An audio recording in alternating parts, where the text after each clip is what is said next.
Well, hello, good afternoon, good morning, good evening, whatever time it is for you, wherever you are in the world. It's the FIBA Women's Asia Cup, and it is the classification game between New Zealand and the Democratic People's Republic of Korea.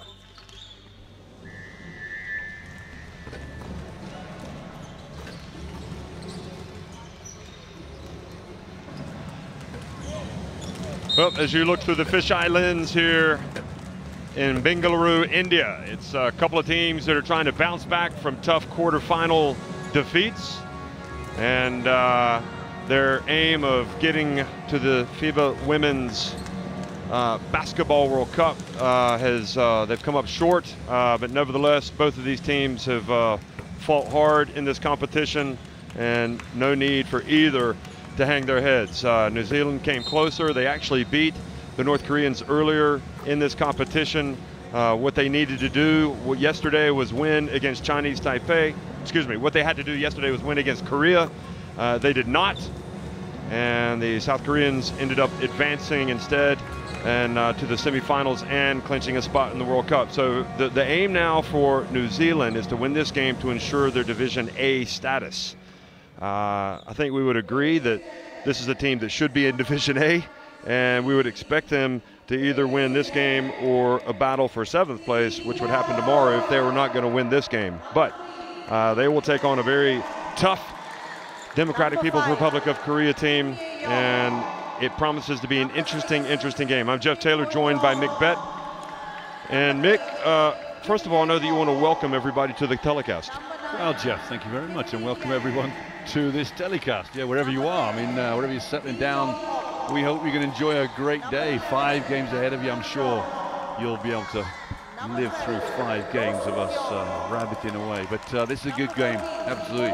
North Korea, we haven't seen a major upset yet, Jeff, but North Korea to win this, you'd figure that might be on the lines of being a upset of its sorts. New Zealand blew it yesterday against the Southern Peninsula Korea. A lead they had in the first period just withered away in the second period. I just wonder if North Korea go to that zone, whether New Zealand can have the wherewithal to break it down. Anyway, time will tell. Well, hello everybody, welcome to Bengaluru, India. It's the FIBA Women's Asia Cup 2017. It's a classification game between the Democratic People's Republic of Korea and this New Zealand Tall Ferns team that'll be wearing the white. And we're still about 6 minutes, 20 seconds away from the opening tip. Before that, we're going to have the playing of the national anthem. So we'll take a pause here in the commentary.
So the national anthems have been played for both of these countries, and these familiar foes shake hands, the coaches, players, and then there were the three men who were also going to be involved in this game, and they're known as the referees: Mick, Patro Garcia, and Waduje from India, the Philippines, and Sri Lanka.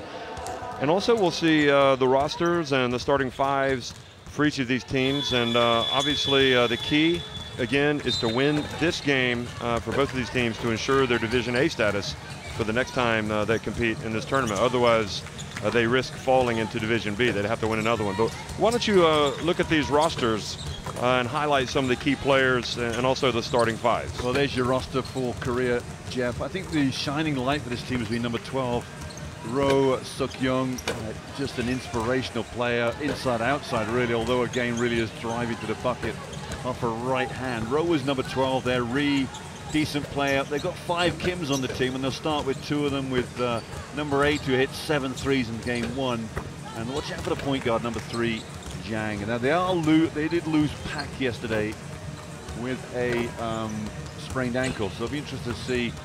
I don't see her warming. No, actually, I don't see her on the bench either, but I did see her in the medical room just after the game. She didn't look in great shape, that's for sure. There's the New Zealand team. Watch out for Julian Harmon, number 12 down the bottom of your screen there. Number 5, 4 at the top there, Kalani Purcell. They've been the main two go-tos on this team. They did get plenty of mileage out of Michaela Cox, the point guard, number 2, and it'll be interesting to see against the zone how they get her 3-point shots, because she did nail 3 yesterday in the poor loss to South Korea. They'll be looking to make amends. I'm sure there's a lot of disappointed young ladies on that team in terms of not making the World Championship. That was their main goal coming in here. Now they're fighting for survival. A win will guarantee it. A loss will put you in a 7-8 playoff tomorrow, which is going to be a bit of a nervy affair. Luckily, I think the other 2 teams in the group, Chinese Taipei and Philippines, might be the 2 weaker than these 2. Mick, couldn't said it any better myself. Thank you very much. Well, it's again, it's all about recovering, and Kalani Purcell and you mentioned Ro Suk-young. Both of these players will be influential, no doubt, today, and they'll need to play well for their teams to have a chance, you would think, to win this game. Kalani Purcell, terrific in the last group game, but really struggled to make an impact, a similar impact against the Koreans. Kim Chol-sun, the coach of the Democratic People's Republic of Korea, and Kennedy Kiriyama, the coach of the New Zealand Tall Ferns.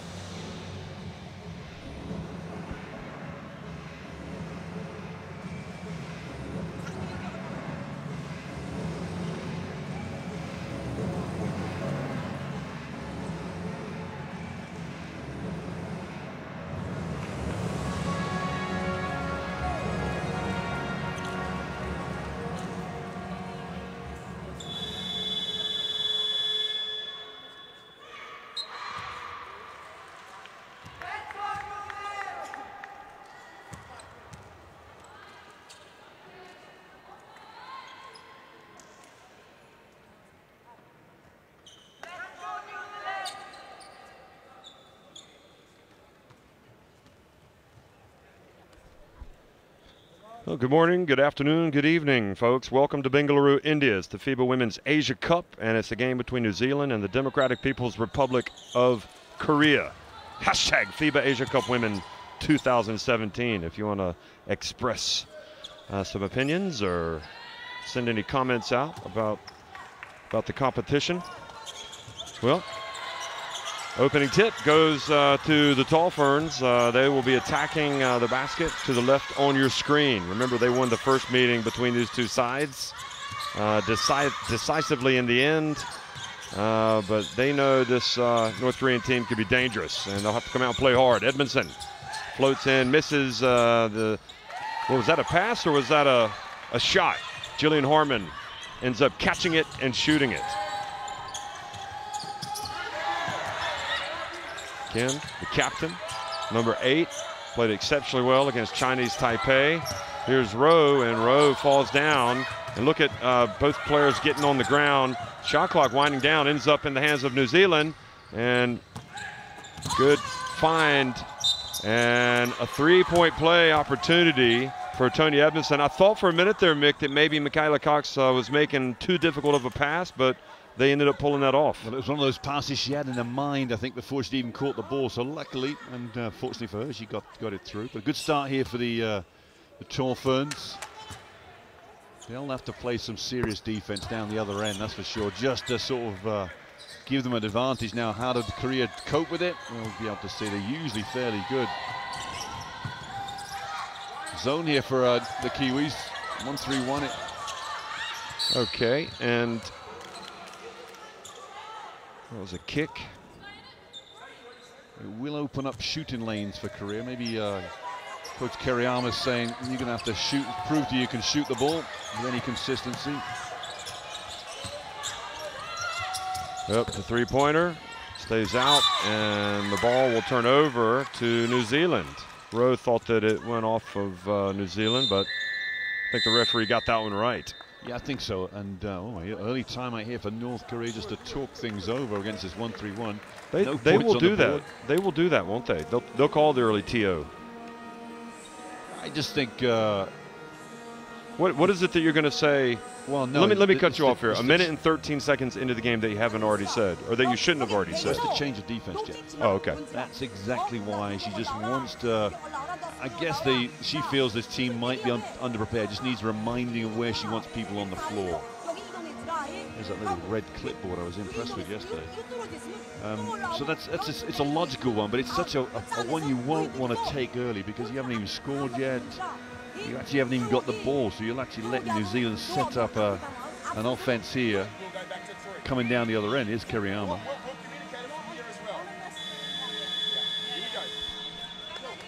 Jeff, he's smart. You come out man to man. You go back man to man here.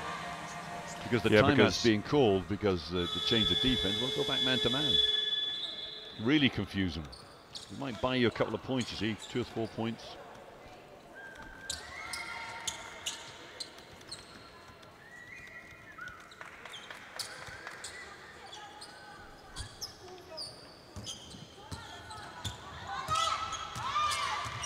So back to live action. And Harmon, open jumper. And New Zealand starting fast here. I have to be honest, I was wondering if they'd be able to lift themselves up because of the two of these teams, perhaps they would have thought they had a better chance to get to the World Cup. But so far they seem relatively relaxed, maybe because in the end they were beaten soundly. Over the last couple of minutes, really the Koreans kind of pulled away, won by 15, and maybe had it been a heartbreaking defeat, that would have been tougher to overcome. Yeah, no, you're right. Good play there last time from the Kiwis coming out the time. It's some of their set plays, and it was well executed. Gillian Harmon's an out-and-out jump shooter, that's for sure. She'll drill it. Zone here for North Korea. So again, it's what we thought might happen. Here's Harmon. Misses, but Palvast follows it up and in. Well, that's exactly what you want, Jeff. Somebody making the extra effort to get near the bucket, and Palvast does exactly that. And they've gone back 1-3-1. They were man-to-man last time, now they're back 1-3-1.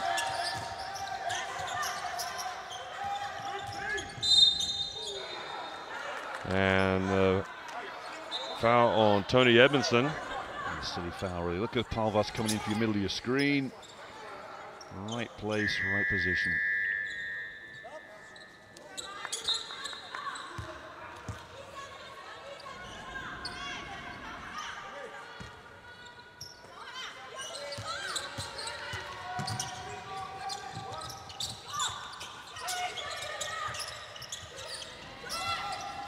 And the long one stays out still, so North Korea is struggling to put the ball in the basket. Rowe getting right up in the grill of Harmon.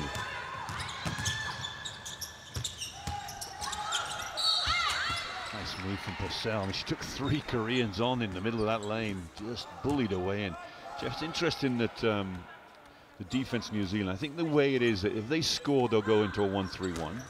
If they miss or there's a sideline ball broken up, they'll go man to man. So that will try and completely confuse the North Korean team. And sometimes it can be very difficult to play against because you don't never get into a rhythm.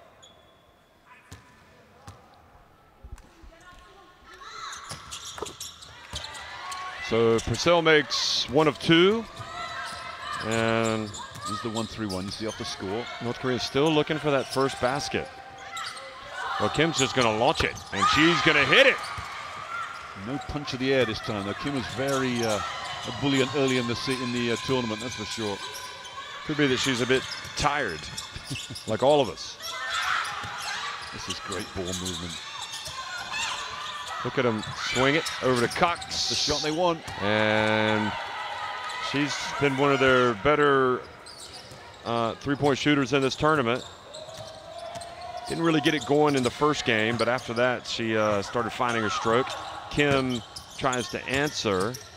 Nothing worse than one team ends a drought with a 3 and the other team goes right back and hits a 3. And quick play up the gut. Cox to Harmon. Korea are just getting beaten down the floor now, and it's not like New Zealand are running hard either. Korea are just so slow.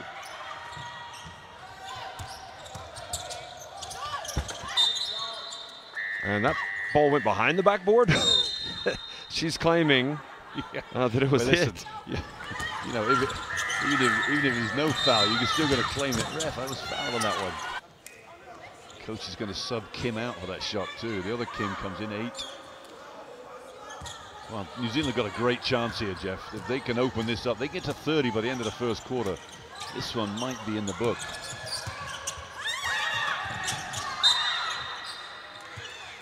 Natalie Taylor just got caught on the sideline. I'm surprised she didn't cut to the basket once she'd thrown it down low.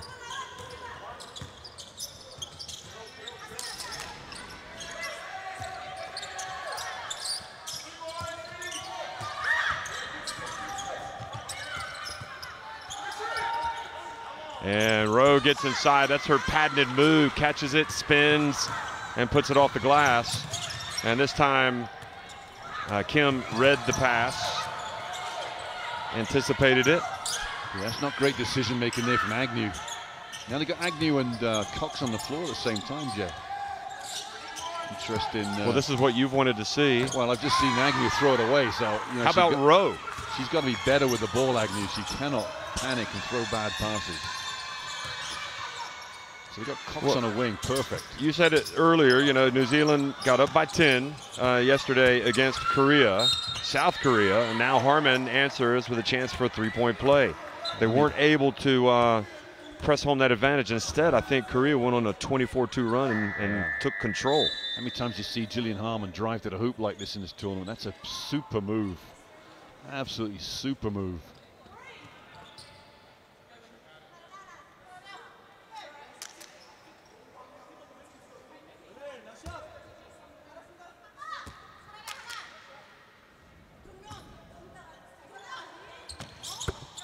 And the shot is good.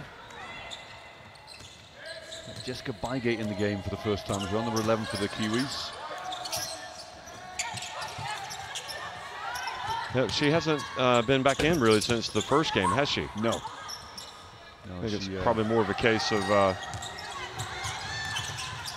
just Kiriyama looking for the right pieces at the right time. Well, that's a great pass. Harmon spins outside to Natalie Taylor. They're looking for that first 3. That's a shame. Bygate's going to get a foul. You know, when you're offensive rebounding, you're trying to get position in front of the defender. The one thing you've got to do is be very coy about how you use your arms. And Bygate's gone over the Korean defender like an octopus. Got arms everywhere.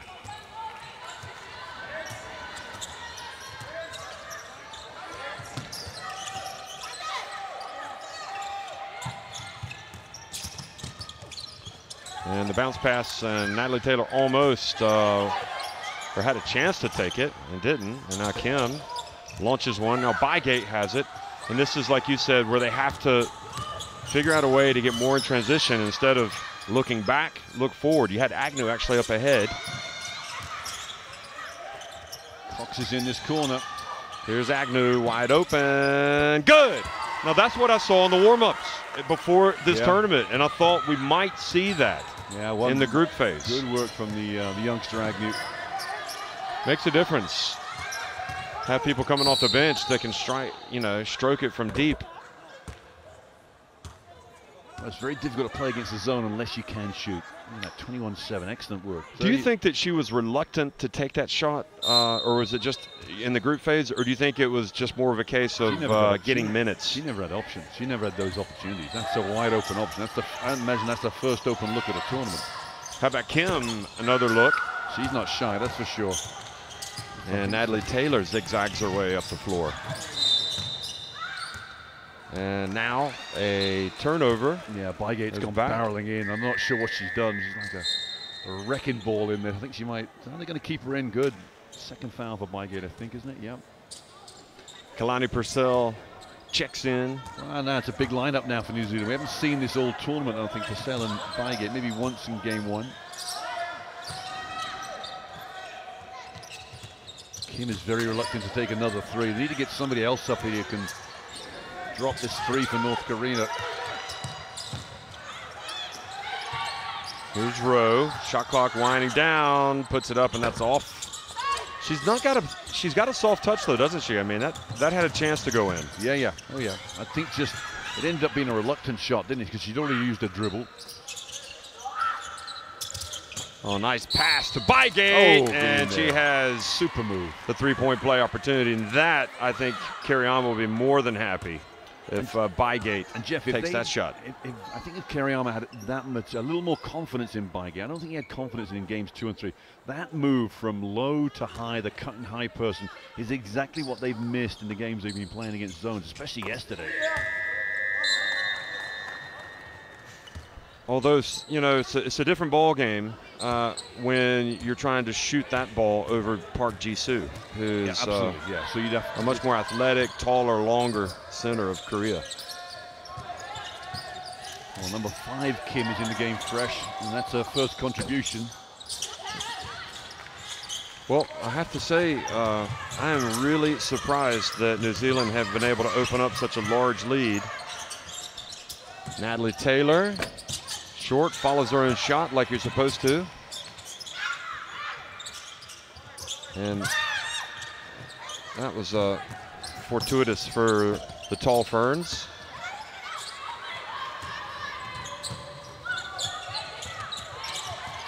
You get the feeling that New Zealand, if they could just turn it on a little bit, could deliver a knockout punch here. But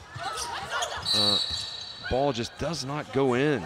It goes in but doesn't stay in for the North Koreans. Yeah, and this happened yesterday for the South Koreans, didn't it? And then New Zealand had those rims down that in the second half, and it proved a real pain for them. That's just it. New Zealand right now, perhaps we're saying this jokingly, of course, but they're shooting at the right end of the court right now, so they need to.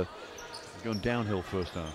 They need to build a lead here as big as possible, as much as possible, as large as possible. There it is. One of them. Agnew, coming off the bench, already has 4 points.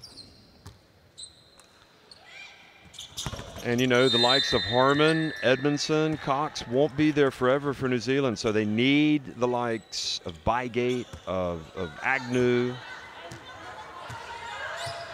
Stockhill, who's now in the game, obviously to develop and become, ready, get ready for this competition. Ready to help out as much as possible. Look at Purcell. Great rebound too. Taylor at fault there on defense. That's a good catch too from Stockhill, and just taken out in midair. This is what she's saying to the referee. So please give me some protection here. I thought that was.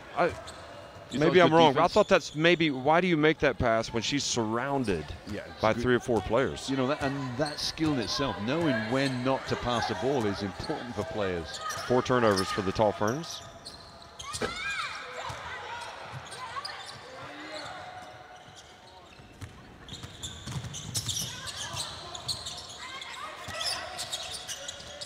Taylor, is this going to be it? Yes, it is. All of a sudden, Jeff, the shooting stroke is just looking comfortable for these Tall Ferns. Very, very confident now. Well, I hope the likes of the veterans, Taylor, Edmondson, Cox, Harmon, stick with the program Obviously, they're veterans, and they've been in that setup for a long time, and you can't play forever, but it'll be interesting to see if they can continue to play. When you look at a stroke like that from Natalie Taylor, look at that. Good form, good follow through. Yeah. Nothing but the bottom of the net. Maybe we haven't seen enough of that that skill from Taylor this tournament. They've been lacking from the three-point line, but maybe a little more space today. New Zealand. Boy, they are cruising right now. Well, they're in the bonus. That's why Rowe is shooting. Yeah. They can deliver a first half knockout, can't they? At this pace. Yeah. I say if they can get to 30 by the end of the first period, this could be in the book. Oh, 51 seconds. Now Cox gives it back to Natalie Taylor, wearing the bright pink shoes today.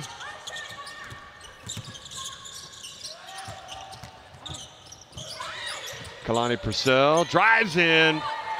Well, sometimes she just looks tough. She knew exactly where she wanted to get the defender and exactly knew when to step through. Beautiful move. Who would have thought they would have had this amount of points with that being her first basket? And now the over and back. Well, the two Kims are arguing there's a deflection. Stamped Look in at Purcell. Number 6. There's Purcell again with the left hand. Here it is again. Now what's the little step under? Beautiful play. You like the footwork? Yeah. You know, that would be called a travel in certain parts of the Boy, world. the North Koreans are beside themselves. Well, you know, there was a deflection, right? But the referees didn't see it. They're even pointing to Edmondson. They feel very aggrieved. Now, whether or not the refs would admit it, I'm sure that this has gotten inside their head, and the next 50-50 call probably will go the way of the North Koreans. Yeah, there might be an offensive moving screen maybe set. Yeah. Taylor to Purcell. Purcell drives in, puts up an awfully difficult shot. Edmondson, and just before the expiration of the quarter, New Zealand failed to get it in. So the North Koreans somewhat aggrieved over a call that perhaps in the grand scheme of things doesn't make that much of a difference, but New Zealand lead it 31-8 at the end of one.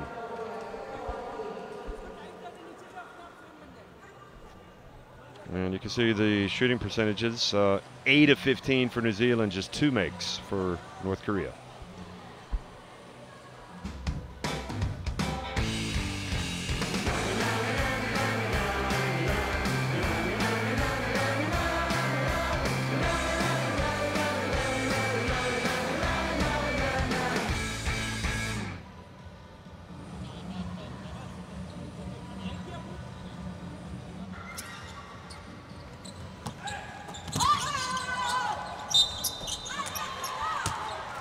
What are your thoughts about that first quarter and how this New Zealand team seems to have been able to shaken off the disappointment yesterday and come out with a business-like approach, while at the same time being loose?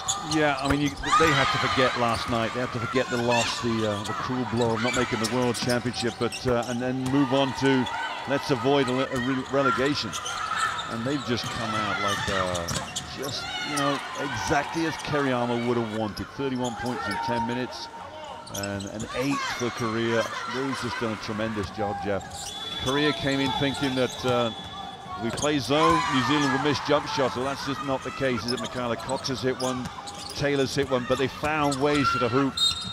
Move there from Gillian Harmon just shows how much they've been going after this defense of Korea. Even Jessica Bygate gets in the action with that high to low cut for the pass. So I think now New Zealand must eye about 50 points by the break and try and frustrate these Korean players, because they've not found any shooting form. They've not found a way to get easy points against this zone.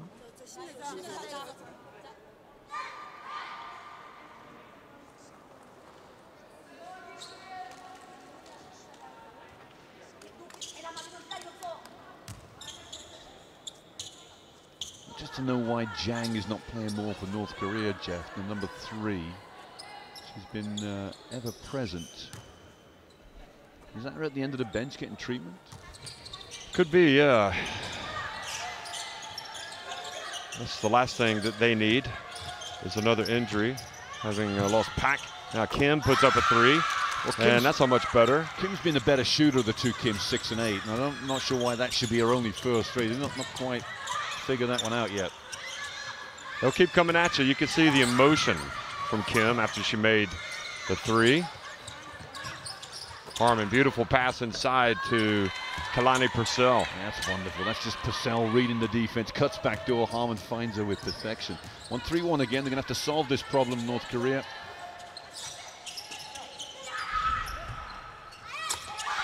And another three-pointer. So Ree knocks it in. I wonder if Kiriyama might just come back and play man-to-man for a couple of minutes. Get him out this rhythm. So you know that they're not going to miss forever, but again, that's a bread and butter layup there, Jeff. Back screen on the far side. The Korean defense didn't cope with that at all, and a layup. That's how you used to run it in your playing days. That's it. That's the play. Exactly right, Jeff. Well done. No, you're true. I saw you. I saw you do it. Yeah. Not my playing days, coaching days. That offense I love. So New Zealand did go back man-to-man there, so Kiriyama's right on top of things. Just mixing things up on a turnover.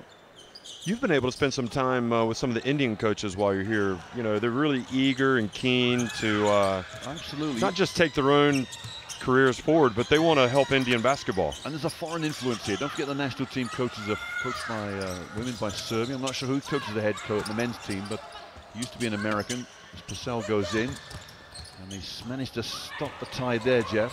Here's Kim. When in doubt, say Kim, right? Ree, over to Kim. Back to Kim. And good hands from Kalani Purcell. I'm surprised they called that a travel. I thought she took it out of her hands. Yeah. I'm not sure. I think the referees, I'm not sure what to call. So maybe they were blocked and didn't see her release the ball. Well, the referee here saw it. That's for sure. He's in our line of sight. But maybe we saw something that we actually didn't see, or that didn't happen. Our minds are playing tricks on us. Inside again. Another layup for Palvast here.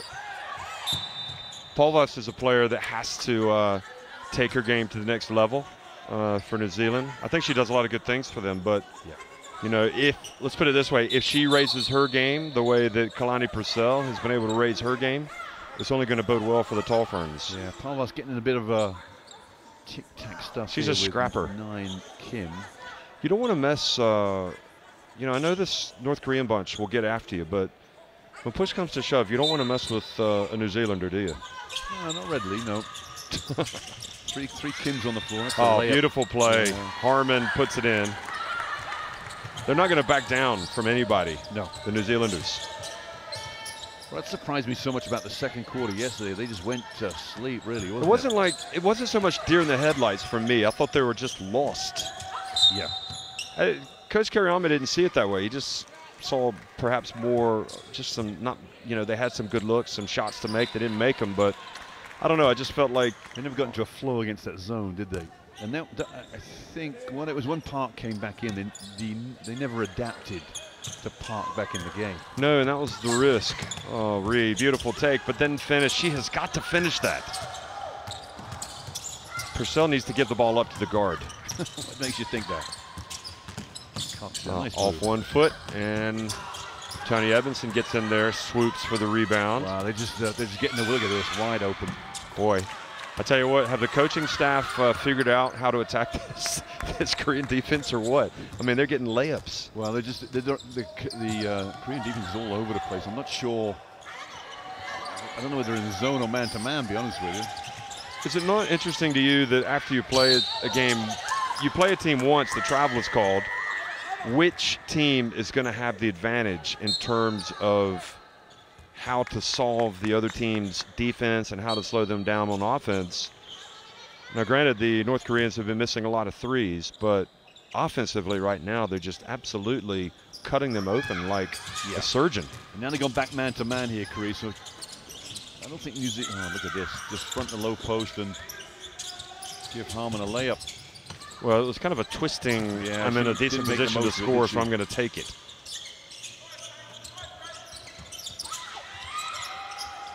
Harmon. Purcell's in a bit of a battle here with 3 Yang. It's a mismatch, so why Why they've not attacked it, I don't know, but they both got a double foul here, 3 and 4. That's a good call by the referee. Well, Purcell just completely put Zhang in the baseline. Zhang replies by getting a bit rough. I mean, yeah, Purcell was just playing physical, but I suppose from the referee's standpoint,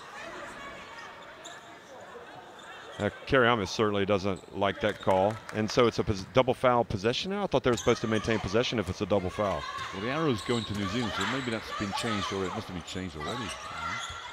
Wait a minute, let me see here. The official.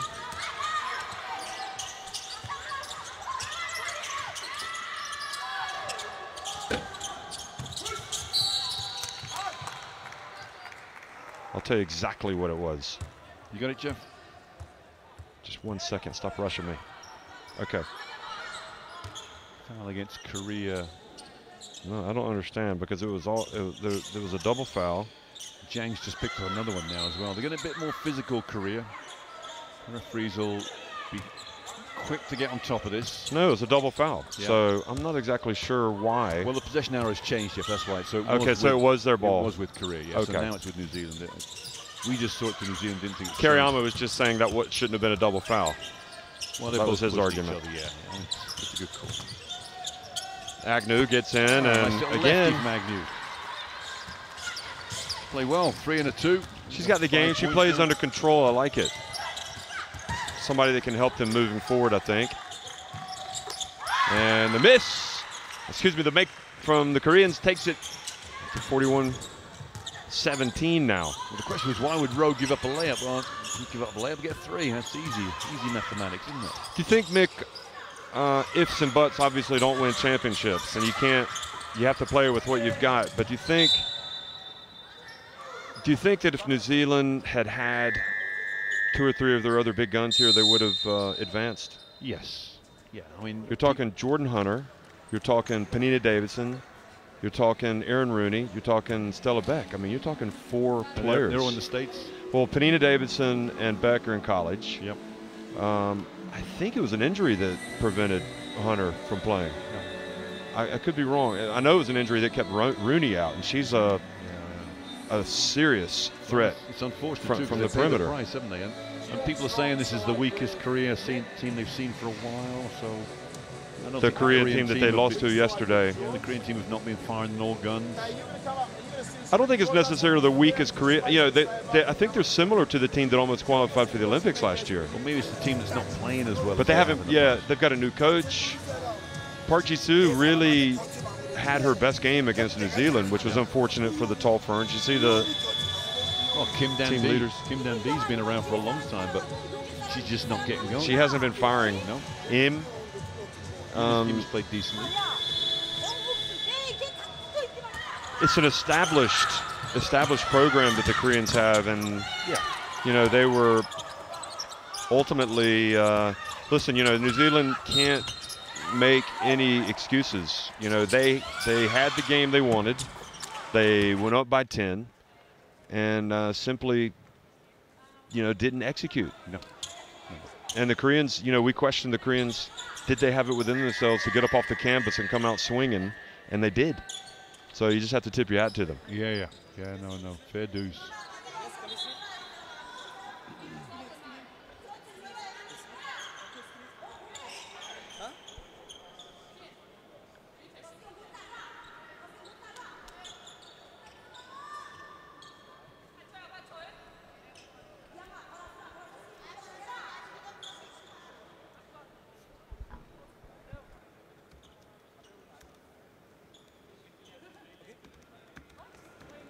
What the stop is for. It's usually a clock issue.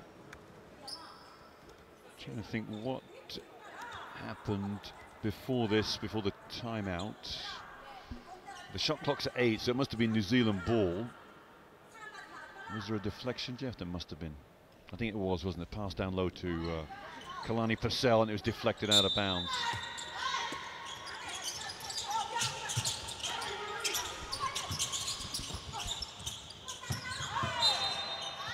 Little out of bounds play there. Taylor inbounds, then runs diagonally to the opposite block and almost pulled it off.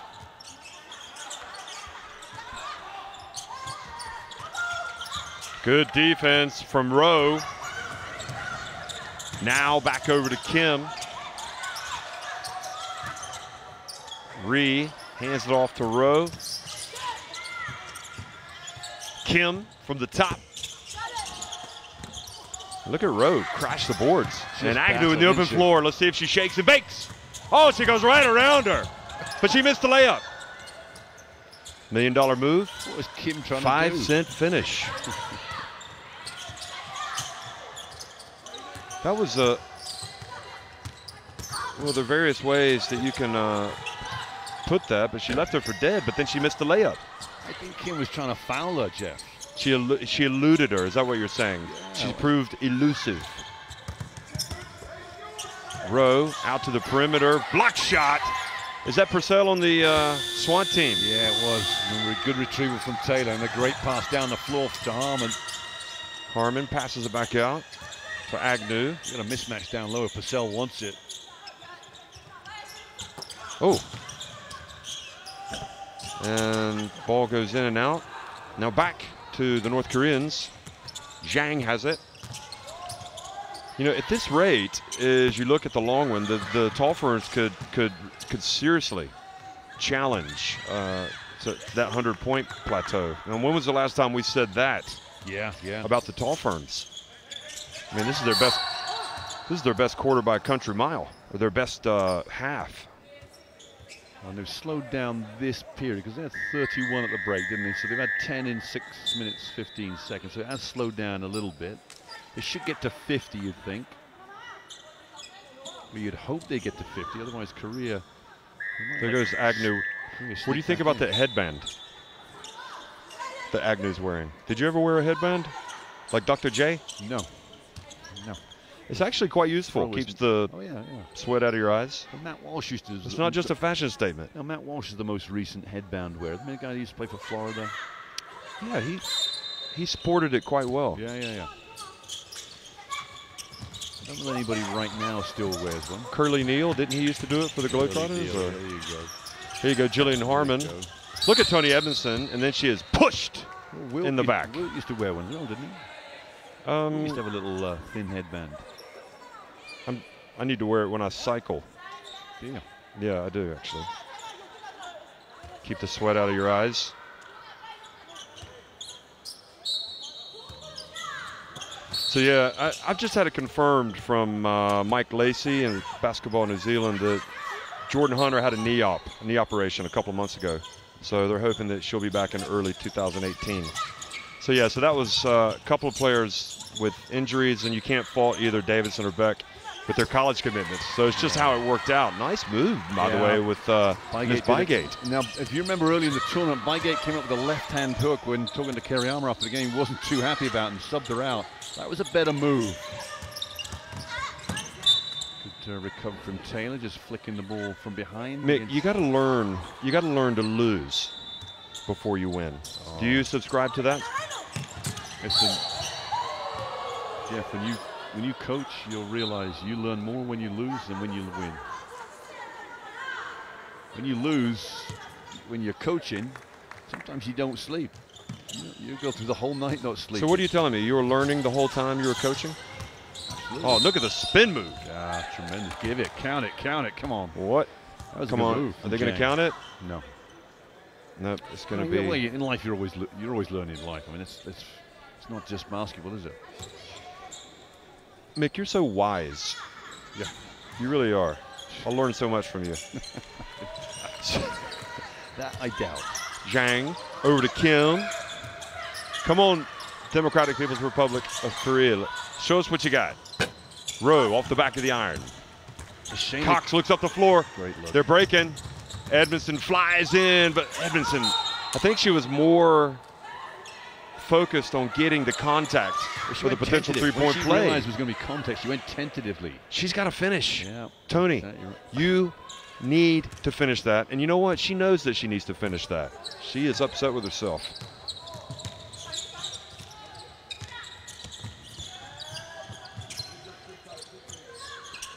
I was about to say, it's a shame Korea don't get... Oh, what a bounce pass from Rowe. Well, there you go.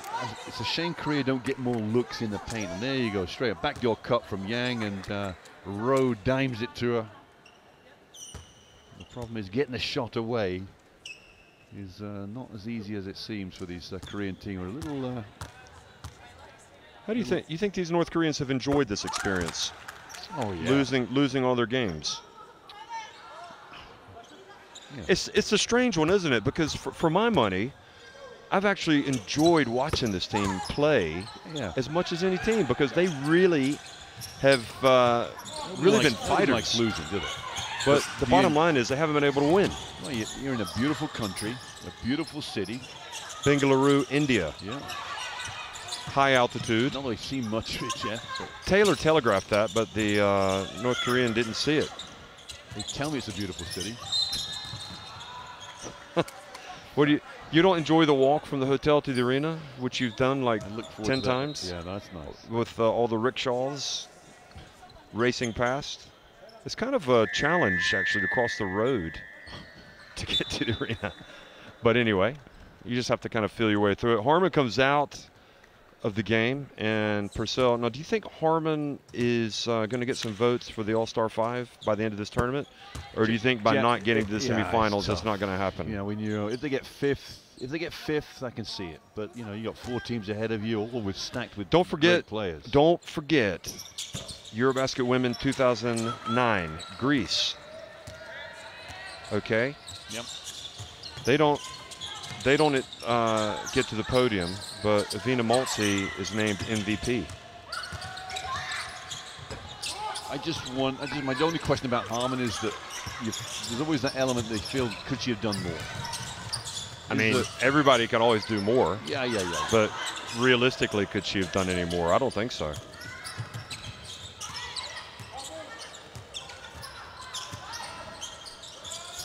You know what's more important is Cox buries that three-pointer. Boy, Cox is really, what's her shooting percentage now from 3?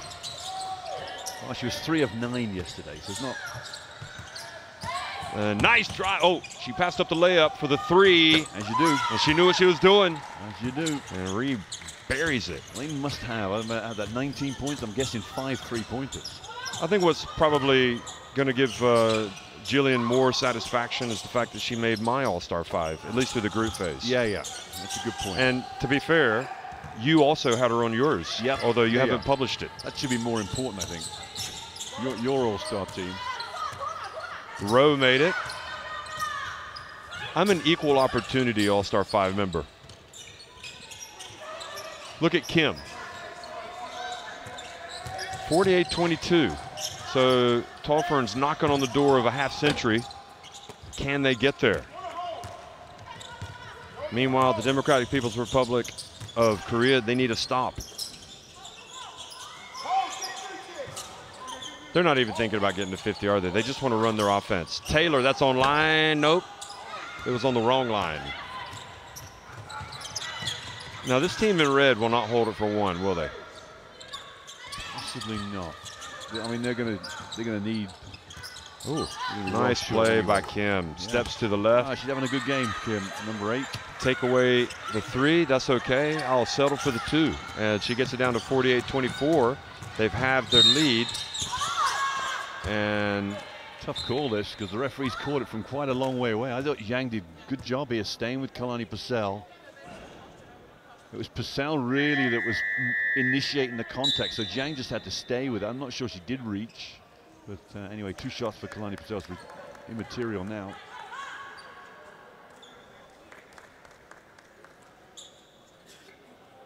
You know, I don't want to bang on about what could have been for the New Zealand team, but obviously missing 4 players has hurt the depth of the team probably. I think it's left a lot for Jillian Harmon to shoulder. She is a wonderful player to watch, that's for sure. And at one point yesterday, I thought she was really heating up. But she was a victim of that the tight rims, wasn't she? The ball just bouncing in and out. I think they all were, unfortunately for them. Oh, and Agnew. This is not a good foul at all, is it? The reach. Wow. Now, on the buzzer. I wonder if Kerry Alma might say something to Miss Agnew. Or do you think he's going to think, she knows? Yeah, she knows. She's probably thinking, you know what, we're up 49-24, it doesn't matter. She knows. At what point as the coach? But that doesn't mean you can't give her a bit of a hard time about it. Well, Zhang misses the second, so she makes 1 of 2, and it's New Zealand who have a 49-25 lead at halftime. So it just cost them a point in the end, that foul at the end, didn't it? Got some stats coming up for you now, and the 5 3-pointers for Korea and 3 2-pointers. So their issue obviously is finding shots within the paint, and against a team like New Zealand, you think it might be a little easy to get shots in the paint because they've gone fairly well this tournament with Rowe scoring layup after layup after a 34, 36-point game and 6-foul game early in the tournament. Seems like an age now since that happened. 5 turnovers for each team as the Korean team walk off. Assistant coach checking his mail as he walks off his iPhone. Let's see some replays here. Jeff's game 1 of 5 today. It's been quite a good 20 minutes. It's pleasing to see New Zealand do so well, but Korea is probably the worst performance they put in throughout the tournament. They've not quite got the balance yet. 49-25. We're at halftime. New Zealand on top of North Korea.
Jeff.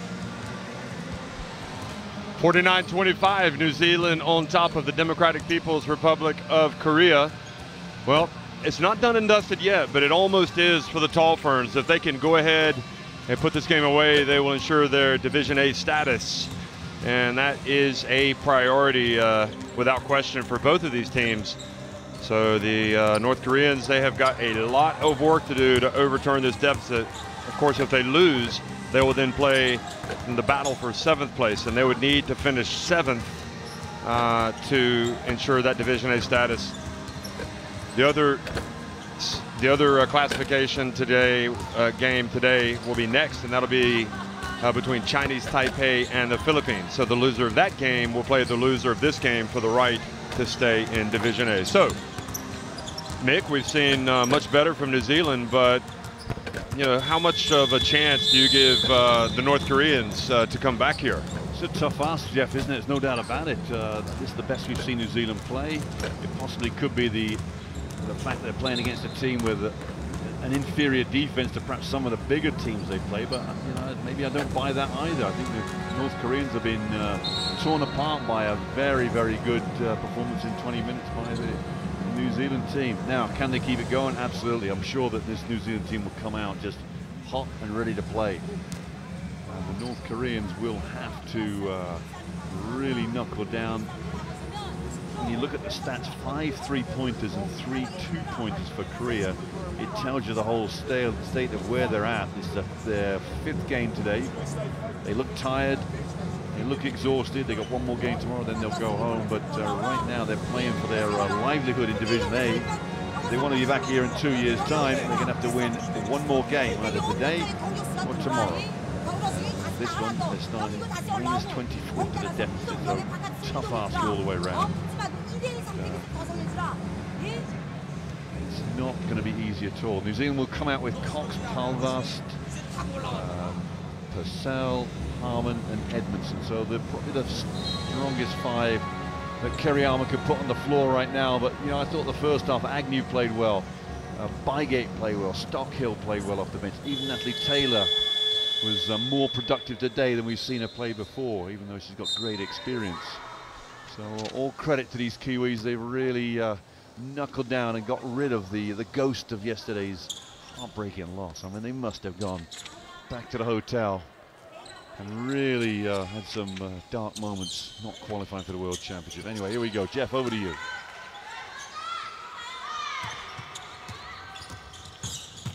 Second half action underway between New Zealand and the Democratic People's Republic of Korea. Koreans in red and the Tall Ferns in the white. And Edmondson, the gate to the rim just opened. Business and as she usual, took it. Jeff. It almost seems like you've made 4 or 5 passes against this team, and defensively they just break down. Well, they led by as many as 29 points in the first half. And the miss from Ree. Yeah, this will be a good experience for North Koreans no matter what happens. They will be desperate to maintain that status. And the charge called against Kalani Purcell. I suppose really, if New Zealand do go on and win this game, you would say the likelihood is that the North Koreans would face the Philippines. Yeah. And that will be a most interesting game. Yeah. Absolutely. So Korea now a big chance to get into this lead again, 26 down. Ree launches one. It's too long. And that's really essentially what they've got, the 3-point shot. They'll get plenty of them. Well, they haven't shied away from taking them. And look at Tony Edmondson just drive in and bank it in. Oh, she's got 7 now. All 4 points this second half. It's a little easy. North Koreans were 5 of 24 from 3-point range in the first half. You know, they made a lot against Chinese Taipei. But since that time, it's been slim pickings. Well, you make 5, Jeff. It's still not bad, but it's got to be a balance with the number of 2s you make. See, there's your 6th one right there. But if you're not making 2s or getting to the free throw line, it's just hard work.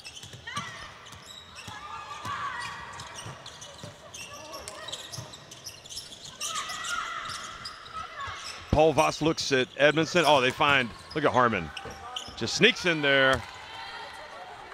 It's a layup drill. Their shooting percentage is going to be sky high today. Yeah, and it's the Korean defense. The only way you can get away with that is if the defense is ball watching. Rowe for three. Don't look now, but the North Koreans are starting to bury some three balls. But they can't give away the easy ones at this end of the floor. If you can't play defense, you're going to be... She almost passed to herself there. Yeah, I mean, they're almost getting too easy a shot, the New Zealand team. You know, they pushed and ran hard off make or misses. They get layups every time.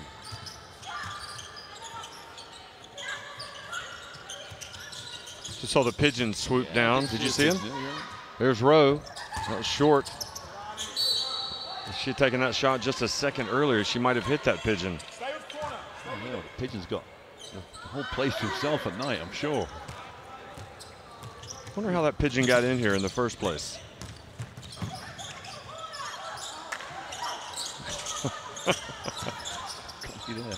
Ball Vost. Over to Cox. Edmondson runs the baseline. Harmon, shot clock winding down. Cox for three. And, oh, that's a killer for the North Koreans, not getting the rebound. Purcell just about able to control it. Over to Harmon, shot clock winding down, and Purcell again, and another offensive rebound for the Tall Ferns. An SOS out to the North Koreans. You've got to get a rebound. Yeah, they're just camped in their own... Now, what is Kariyama upset about? You see him slam the ball down. No, I missed that. I'm not sure. They need to be a bit more fluid, their half-court offense. They're just a little too slow. It's unpredictable. That's a nice move there from Cox. Cox gets inside, and Kim, well, if you're Kim there, she says, I got all ball, ref. Not in those words, but that was clearly the message. So we're going to have to time out. A stern-looking Kennedy Kariyama. He's going to take issue with the Tall Ferns here. And also the North Koreans, Coach Kim imploring her players to get a rebound. So it's the North Koreans that called the timeout. Look at this.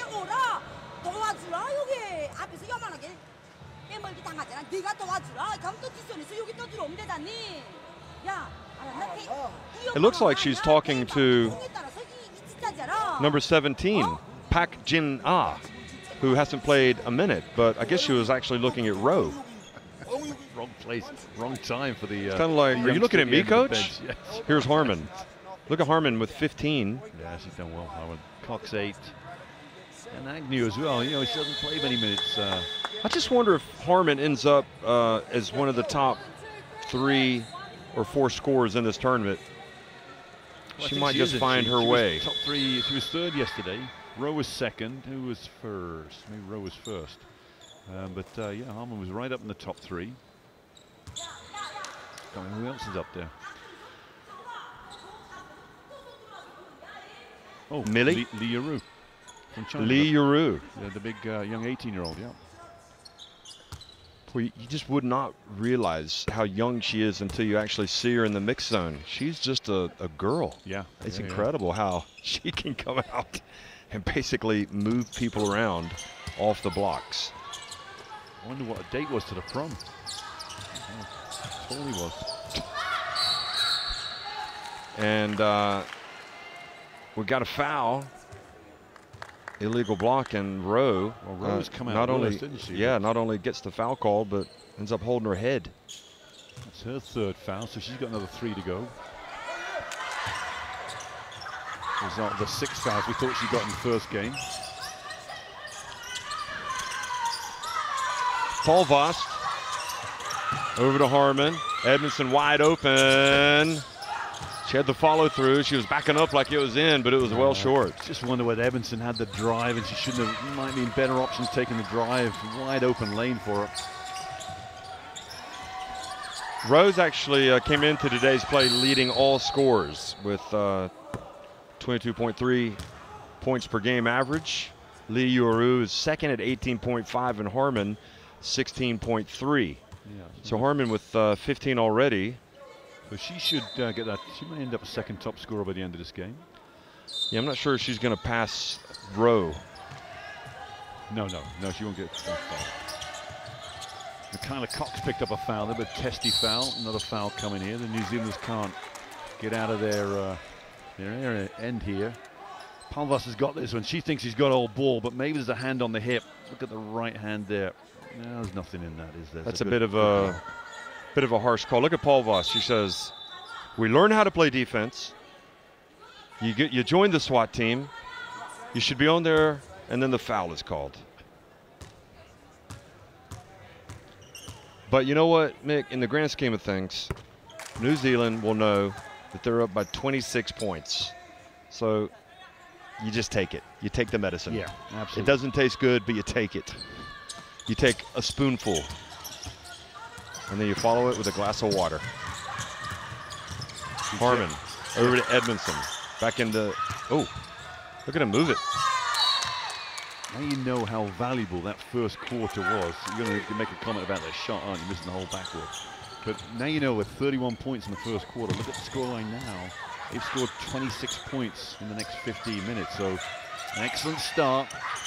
Great pass. Oh, look at the pass down low, and the North Koreans get Kim's reverse layup.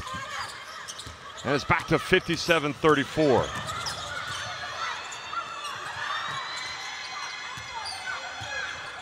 Coach's job never easy. You can see Kariyama pacing on the sideline. Look at the North Koreans.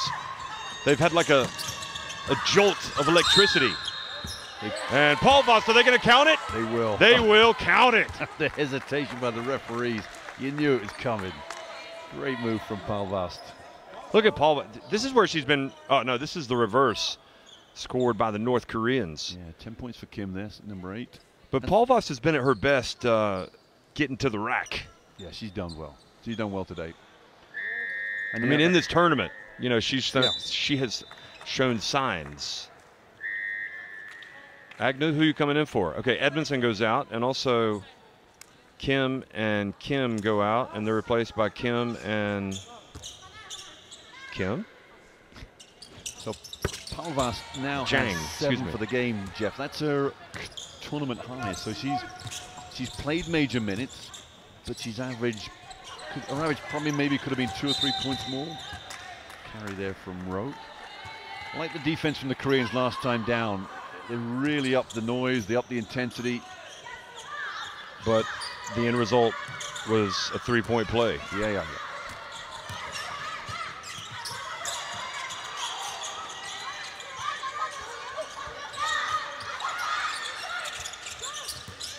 Agnew has it. Well, you're going to be in the zone. We'll just take our time, says the Tall Ferns. Now Palva says, okay, Jillian, go to work. And over to Agnew. She passed up to 3. What was she doing? Agnew, you got to be ready to shoot it. And look at that. The headband went down. That's exactly what Kariyama's saying. Oh, yeah. He's saying, you are open, you take it. And Agnew's just got that look on her face. It's like, you know, you're right, but I'm not going to acknowledge you're right. You cannot let the shot clock go off in your hands and you're a guard. It's a cardinal sin. You've got to work for that shot. 3-pointer. I mean, let's put it this way. The Koreans don't have a hard time putting the ball up. North Koreans. Here you go. Look at this. 3-pointer. Purcell with the rebound. Now you got to run, New Zealand. Everybody's got to run. But it's only Purcell that's running and Agnew. Oh, look at Purcell! And they're going to count it. A big smile on the face of Michaela Cox. She turns around to Harmon. But look at Harmon. What's she doing? She's laughing. Nobody was going to run with her. They said, just take it all the way. Yes. All yours, Kalani. But why? Listen, this has been a big complaint of mine all tournament for New Zealand. They don't run. They don't run enough, no. I mean, you know, when you're big, Kalani gets out on the break, and she actually could have dished it to Agnew, yep, but decided to go all the way. She got the 3-point play, and with that, Harmon and Palvas come out. Cox also didn't run. No, she was just watching. A big smile on her face as I suppose the juggernaut Purcell was making her way down the floor. Is it fair to say they've played a lot of games and maybe they don't have quite as much fuel in the tank and they have to choose when they run? Not going there, Jeff. Sorry. Okay. Add the long distance flight. I mean, you're feeling it. Here we go. And, wow, that's a tough possession. Come on, let's go. Oh, they did get it. Okay, here we go. Get it to Agnew. Stockhill, hurry down the floor. You got to feed the bear. Get it to her. Here she is. Go to work, Josie. Nice play. Stay with it. And good. Oh, stay in bounds. Hand it off. This is the moment where Josie Stockhill should really try to take over. Ree for 3. Good. Yeah, got a feet set very well there, Ree. Just put Agnew back on her heels and then buried it. That's her third 3. She's 3 of 11 from three-point range. Three-pointers, 8 of 30 now. So they've done pretty well here in this third quarter. A little bit of a run from Korea if they score here. And that was the little bump called on Cox. Here's the 3 from Reed. Just gets Agnew back on sitting back on her heels and enough space to get that 3 off.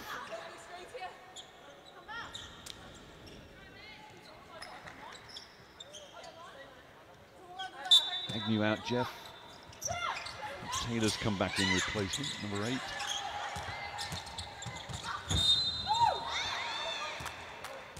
That'll be 4th foul for Michaela Cox. She's going to walk straight to that bench, and back comes Agnew. Agnew says, thank you, Michaela. Well, I think Kiriyama probably got his point over to Agnew. She looks like she's been scolded. You know, the good thing for Agnew now, she should get some time because Cox won't come back early in the 4th quarter. So she might be able to settle down and get some solid minutes at the point guard position. Cox, Taylor, and Harmon. What does that trio have in common? I've told you before. Is that the Solistas around the corner from the home? No, they played at the Olympics. Okay. In Beijing. In 2008, right? Yes. How old was Agnew back then? Old enough. No, she wasn't old enough to play. Well, let's see, that was 9 years ago. And 3-pointer, another one falls.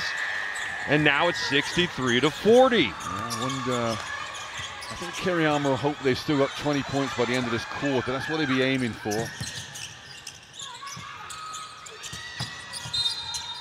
That's good. That'll help. Oh, number 9 here for.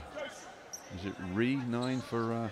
It's Kim. 9 for Korea. Just beside herself with the referee's call. Did you see Stockhill? She got scolded by Kiriyama. Not happy. With something on the defensive end. He's coached her, actually, domestically. Okay. So they know each other well. Now Agnew misses. You know, is there an element of Kiriyama saying we should have already slammed the door shut and it's just come ajar a little here with these 3-pointers falling? Jeff, there's a little bit of vulnerability, but you've got a 24-point cushion, so they should be able to survive a 5 or 6-point run. Now, Kiriyama won't be pleased, but I want to see Rebecca Ott get in there. Oh, beautiful play from Edmondson. Look at this. Break. Take it all the way, Agnew. Oh, much better. Much better. And there you go. There you go. That's how you run it. That will set Levery down. 10 points for Agnew. Biggest performance of the tournament so far. And the ball goes out of bounds. I guess Stockhill must have look at this. Deflected it. Yeah, good play. Straight into the hands of Edmonds. Bad pass. Great pass, though. Bad pass by the North Koreans. Yeah, it's just telegraphed, doesn't it? Look at Rose, shakes and bakes, and then passes out for the open 3. Well, they never met. I mean, they are working to get the 3-pointer, if ever. Look at Edmondson. Chases it down. Rotates it, swings it. The lead is 26. Purcell. Oh, Purcell, you got to go your own way on that one. I mean, Stockhill was perhaps, I don't know, slow going to the basket, but Purcell also had opened up. And she likes to pass, doesn't she, Purcell? Yes, she does. Yeah, very unselfish. Oh, look at the quick pass. Case in point. Kalani Purcell just gives it right back. Now, if you remember early in the tournament, Jeff, that was penalized, wasn't it? Because they couldn't get the feed in bounds quick enough. But excellent job, excellent execution there. They're just going to live and live on that three-point line. There comes a time where you're right. You got to have the balance. What are their numbers now? Three-point line. That they're not good. They are not good. I'll tell you in just 1 second. There's Agnew. Oh, she catches it. You got Taylor wide open. Three. Scrap for the ball, and then the foul.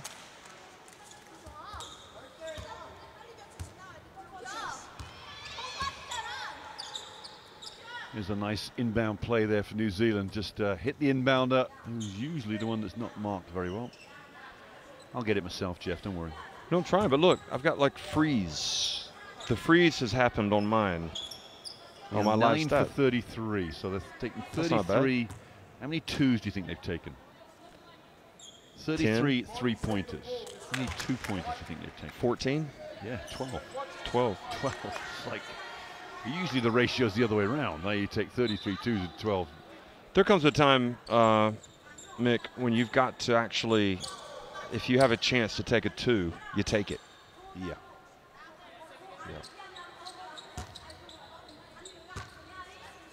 Well, what's wrong with your internet's down, is it? I don't know. One of the big things I'm awaiting competition data. Is if you like the same thing we talk about New Zealand. If you fast break and if you've got an organised fast break, you can get yourself into you can get your opposition in all sorts of pickles, running back screens, down screens, pick and rolls, just as you get into a secondary break. Agnew, step back. Ooh. And a good hand by Taylor. Beautiful pass. Oh, nice dish. Come on, Jeff. Kalani, you got to make it. Edmondson. Agnew has it again. Shot clock winding down. Taylor, count it. Head over to the bench and get a high five. And that's 71-41. Look at the Koreans walking off, Jeff. There, you couldn't get any more dejected than that, could you? I've never seen them that bad a shape, and that's just a dagger. That was about as big a dagger as it comes. Well, there's the bench in the classification game. At each other. 71-41, New Zealand on top of the Democratic People's Republic of Korea. Now here you go, three-point shooting, 9 of 33 as you're asking. 5 of 13 for New Zealand, but look at that, just 12 attempts from the North Koreans inside the arc.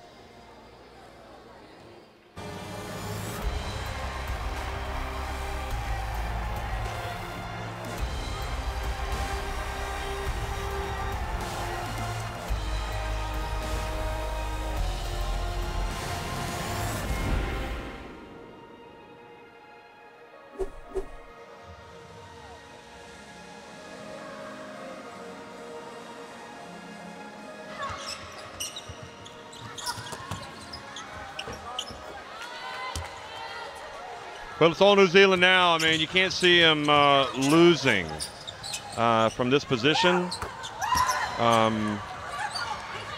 30-point lead, 10 minutes to go, within touching distance of securing their Division A status. And have you liked the overall approach of the Tall Ferns today, Mick? Yeah, they've been outstanding, Jeff. I mean, just out then, that Kalani Purcell move there, I think typifies everything. As Jan gets buried on the baseline. They've come out with a great mentality, 31 points the first period. They really were intense, as you'd expect from a Kiwi team. Did they go off the boil slightly in the second and early third? Yeah, but the last 2 minutes has completely buried this one. 71-41 with 10 minutes to play. This 5 that finished the third period were excellent. That pass there, Edmondson to Agnew. Great finish from the youngster at Utah Valley State. Well, don't look now, but Agnew's taken off the headband. So maybe that was a distraction. Dispensed. Yes, dispensed is what I meant to say. Yeah. Actually dispensed with. Yeah. I wonder where it lie now. Probably threw it up into the crowd to one of the fans. Here we go. So you got, you know, you have to tip your hat to the Tall Ferns. Disappointment yesterday. You said some dark moments back at the hotel, and they've come back out and they've been professional. Nice play from Korea. Couldn't have asked for a better play, and New Zealand just gave it right away, and they didn't make the shot.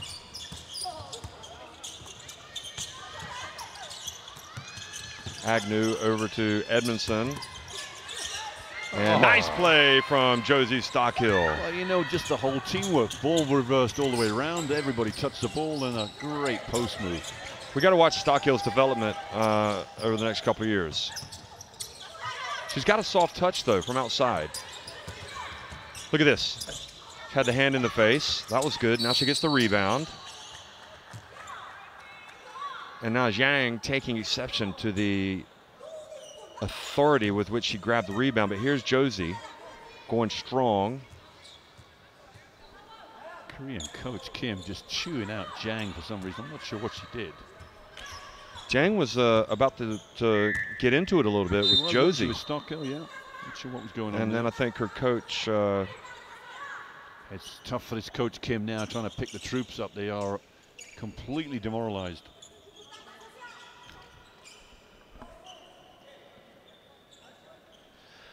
The commissioner there in the middle.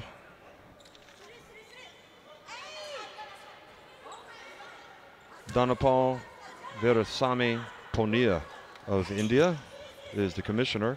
Apologies if I didn't pronounce that name right. And Agnew.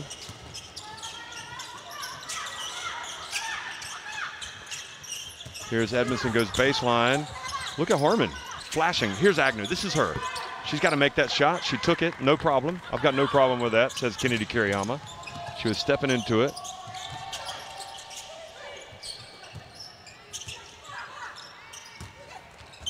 Rowe drives in.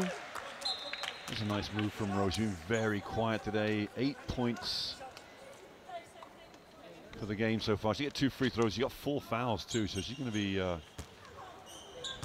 Nick, this is the biggest lead of the game for New Zealand. Yep. And the North Koreans now have just 8.5 minutes left to pull off the mother of all comebacks.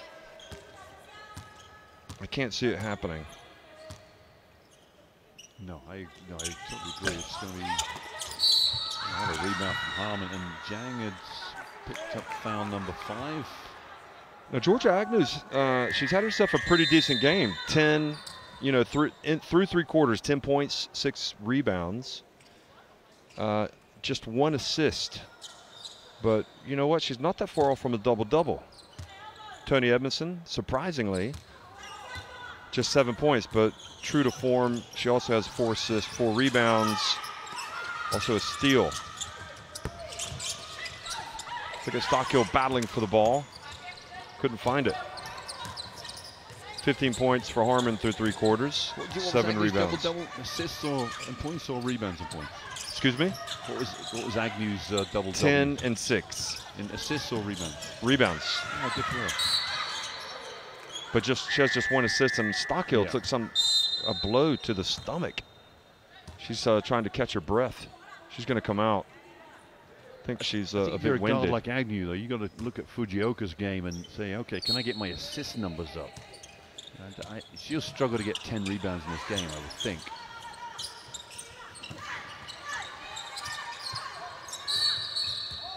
Bang of heads in there between Edmondson and Kim. And now Edmondson is... Ooh, you don't like to get that type of blow with 8 minutes remaining when you're up by 31. Paul Voss comes back in, so... The tall ferns, you can't see it. We're looking at the bench, and Edmondson kneels down. She's going to get some attention to her face, and Stockhill's holding her midsection.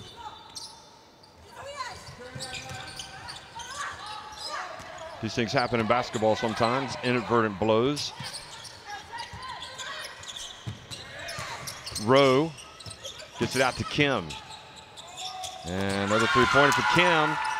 And the North Koreans now 73-45 they trail. Yeah, the comeback trail was really the middle of, double crossover from Agnew there as Kim hit the dust. They find Purcell easily, yep. She just turned and shot. She could have passed a big sis, but elected to take it herself. Yeah. Taylor might have something to say about that later at the team dinner. There's a one-on-one now. Rose turned down the one-on-one, surprisingly. Kim on the baseline. Nice play. That was a 2. She played well today. Kim had a big game in game 1. She got 12 now. 3 of 4 from inside the arc. Here's Agnew being harassed by the number 6 Kim. And now that's a difficult pass from Paul Voss. I'm not sure where that was going. I didn't get into any. I mean, why do you make that pass? Yeah, just not a great look there. Are you somewhat bemused by that attempt? Well, just the fact that it was the second pass of an offense. They were forcing something that shouldn't have been there in the first place. Very rare with that pass. Kim just ran into Paul Voss, but it doesn't matter because another 3 falls for the North Koreans. Well, Kiriyama's just seething. A little paranoid over there. Yeah, it's a 25-point lead. He's called timeout at 6:35 to play. Look at this. There's the. Look at this. Wide open. Is he upset with somebody who left the in the corner? I think he's more upset with the pass down here that showed a complete lack of understanding of where the situation of this game is, and then you come down and give up a. He's talking to Paul Voss. The other end of the floor, we stand in front of our own player. If we rotate,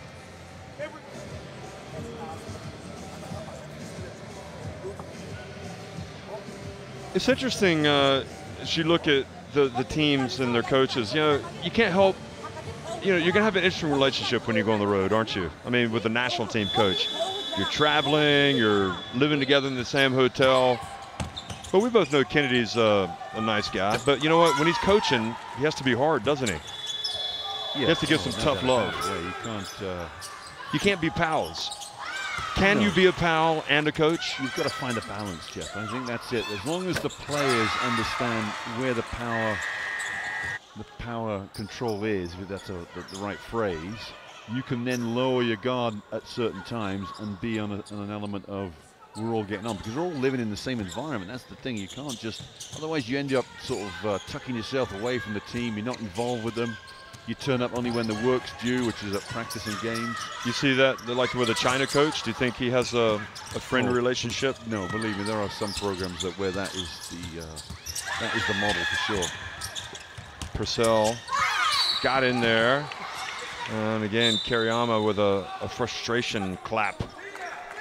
Plus, you go to the men's Eurobasket, I guarantee there'll be coaches that really you only see them meal times, practice, and game time. You know, and that's it. But you got to make your own entertainment. You've got players attached to the team who will be the entertainment secretary. That's one of a better word.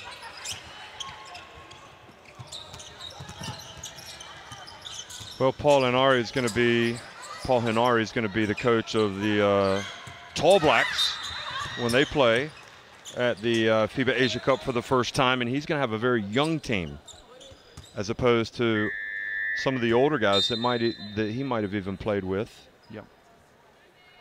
I'm guessing it'll be the coach player. Yeah, and that changing of the guard happens, doesn't it, where players become coaches and you're coaching players that you used to play with. You've got to deal with it. The players are just programmed to have a coach in front of them that tells them what to do, instructs them, guides them, advises them. They're used to that. What they don't want is mixed messages out there where, okay, I'm your friend one day, but you're going to chew me out, and it becomes gray areas we want. That's the other thing. Kim drives in.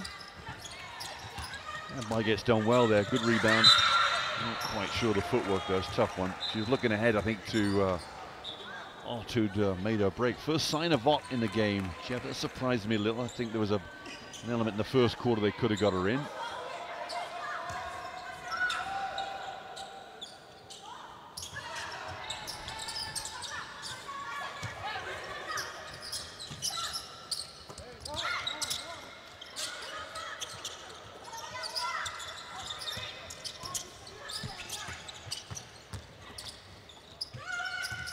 And Kim passes, they take another 3.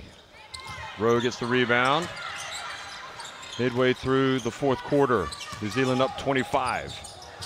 There's no way past Purcell, is there? And the three. Well, they will take their threes. They will live and die by the three. And that gets it back to a 22-point game. It's 12 of 37 now. Here's Rebecca Ott. Bygate. Nice play. Nice play. Nice little form from Bygate. Got a feet set.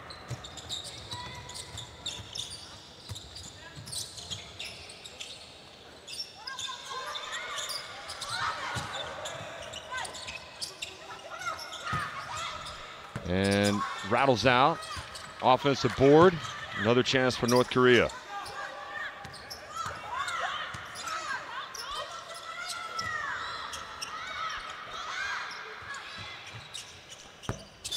Clangs off the back of the rim, and Purcell goes up, and with 4 minutes remaining, Tall Ferns almost home and dry.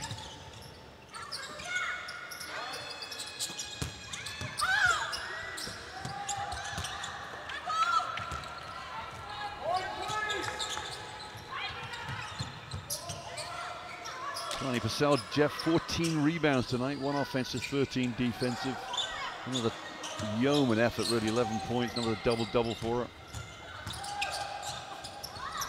Nice move from Rowe, tough, he just missed out there. So in terms of double-doubles, he's had just the 1 double-double previous against Chinese Taipei. Nice pass from Ott to Purcell, who just kind of turns and makes a wide-open layup. So Korean timeout as well, and the final throws of this one.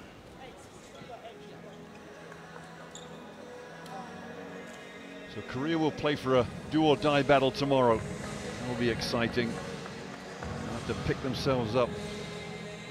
And New Zealand will have the luxury of a real dead match, really find who's 5th or 6th.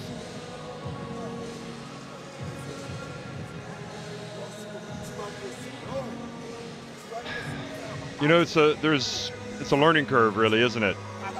Getting to this stage, if you're Democratic People's Republic of Korea, there's not been a lack of energy or determination, but you know, perhaps strategically they have to reevaluate, and it wouldn't hurt if they went out and found somebody that measured about 1.9, 1.10. Yeah. Excuse me, exactly right. Well, they've got a player on the bench, haven't they? But she's very young. She's not even.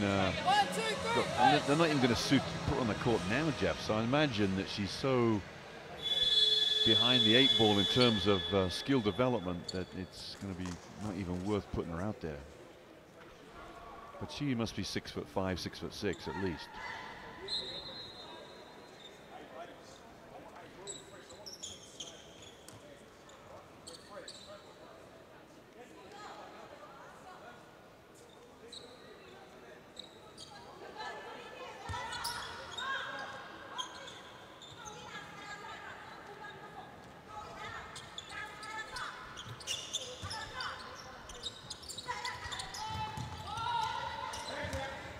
So the final 3 minutes and 15 seconds tick off the clock. Schilling's in the game, number 6. Schilling's number for New Zealand. Good experience for her to come out. She'll probably get some more minutes as well tomorrow. Stockhill back in the game. Nice work from Rowe again. She scored. See how many points she's got. She's got 11 now. And Franklin drives in. Thought Franklin might have gotten more time in this tournament, but anyway, Ott got a hand up, but another basket for Kim. Well, this is 4 minutes in game 1 against China. This is the second game she's played, so sure she want to make the most of it, maybe get a bucket.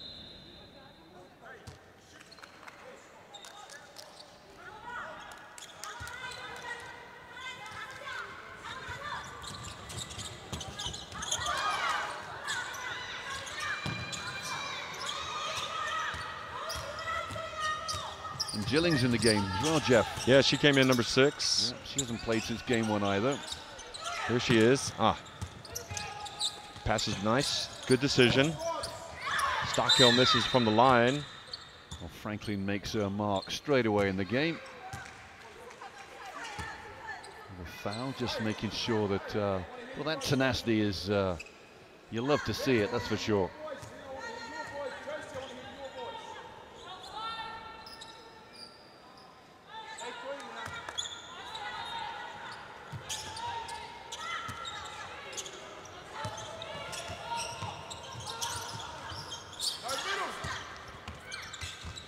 Here's Ree from 3, and they nail it. Well, they're pretty much 19 now. They're bound and determined to take those threes, Mick.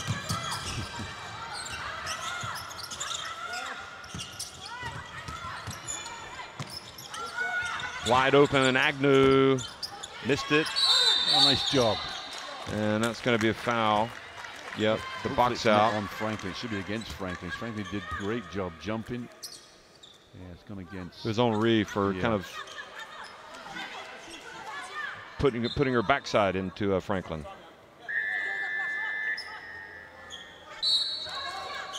So 145 remains. New Zealand on top 79-60. It's a difficult game to play for teams coming off of quarterfinal defeats because you're not playing for spots on the podium.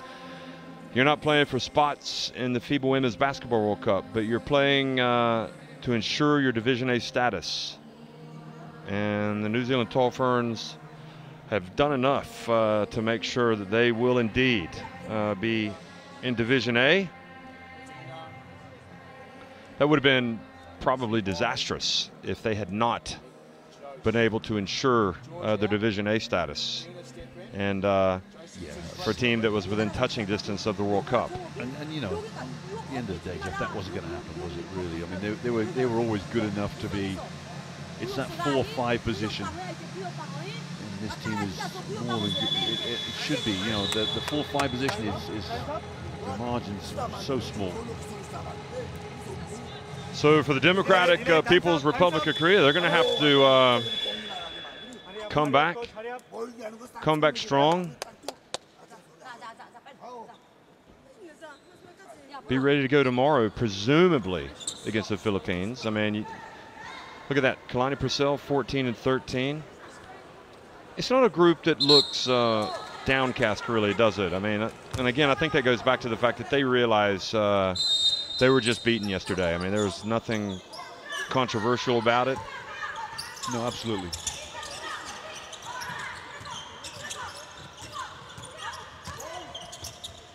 But they've come out today and they've done what they needed to do.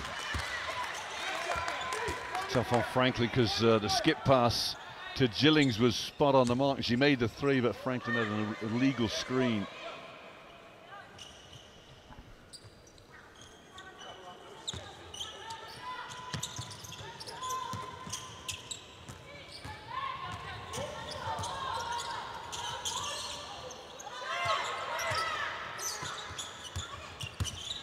Rowe passes it back out.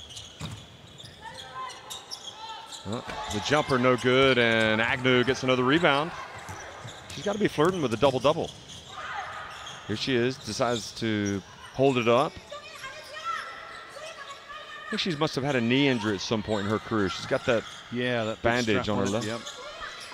That wrap, whatever you call it. Oh, beautiful move from Ott.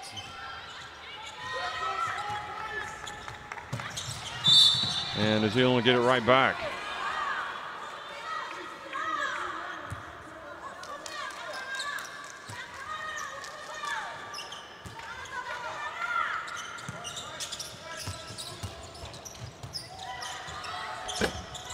And a foul, is it on Stockhill? Yes, I think it is 13, yeah, on the offense, just getting an offensive rebound. So we walk down the other end for 2 shots.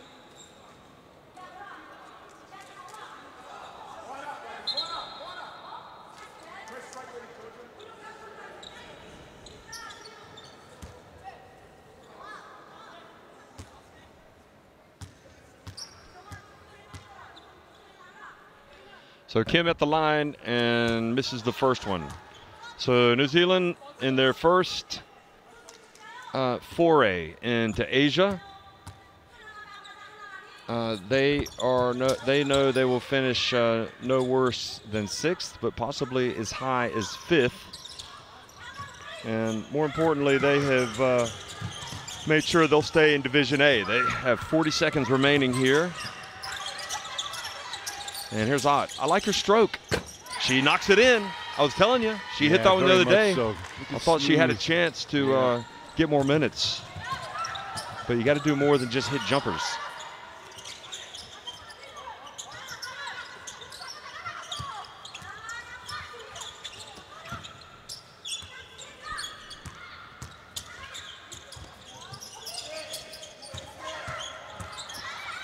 Spin, Rowe puts it up. And now Agnew, and I don't even know if they're going to run a play. Will they? Try to get it off. Yep, Zealand is going to launch one. Short. And the North Koreans will have the last attempt. So New Zealand win it 82-61.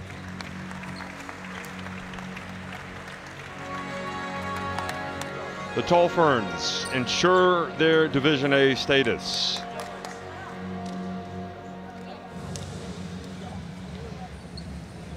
Well, we're going to look at some of the stats as the players exchange high fives. And is there anything notable for you, Mick? Oh, Jeff, solid performance. You know, you got to admire the way they came out the first 10 minutes. They really, I think, put their marker in the sand and said, listen, this is where we are. 31 they had at the break, 31-8 it was, wasn't it? And look at the numbers for New Zealand, 47%, 35%, hit 6 threes. Korea, 13 threes out of 39. Only 7 out of 22 from inside the arc. They actually got a little better as the game went on.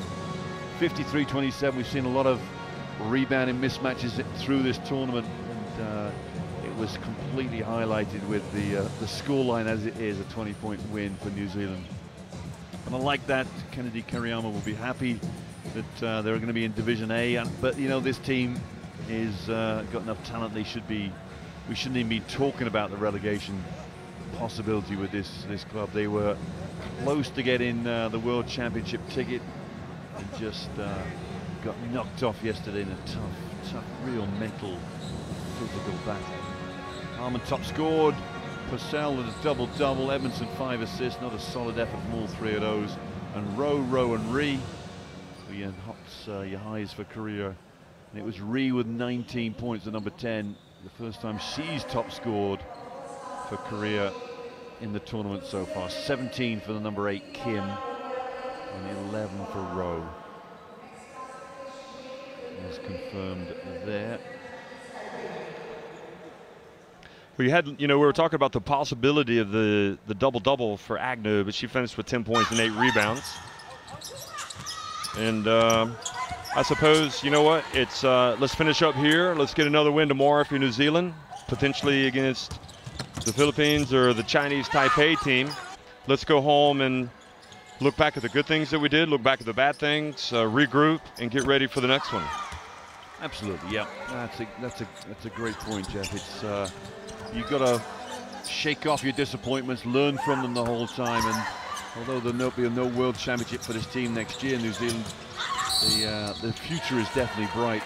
And I think the lesson learned is you've got to come prepared with your top players, haven't you? If you want to get ensure qualification, you've got to bring all your full complement of players. And part of the commitment for national teams is if we're going to send players to America, then they have to commit to come back and play in tournaments during the summer. Now, there may be reasons we don't know about, but if you're talking about 2 players that are injured that we know about, fine. But then 2 players in New Zealand they could have picked and didn't come. I think it's a tricky situation on that one.